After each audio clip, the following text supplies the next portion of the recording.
ito ay rated SPG. Striktong patnubay at gabay ng magulang ang kailangan. Maaaring may masiselang tema, lengguwahe, karahasan, sexual, horror o droga na hindi angkop sa mga... Pinili nga ni Jenny na iligtas nga ang ina nga niyang si Minchi sa kulungan, kaya naman nga't hindi nga siya nagdalawang isip na umalis nga sa camp upang puntahan nga ang ina nga niyang si Minchi na nasa kulungan.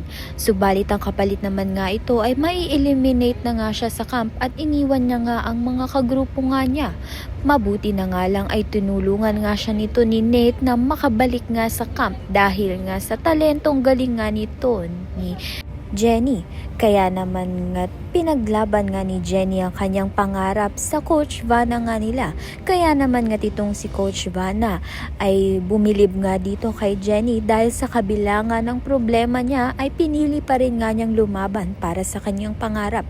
Kaya naman nga tinanggap pa rin nga siya ni Coach Vanna at binalik nga siya sa camp. At laking pasasalamat nga nito ni Jenny kay Nate dahil nga dito kay Nate, kaya nakabalik nga itong si Jenny sa camp.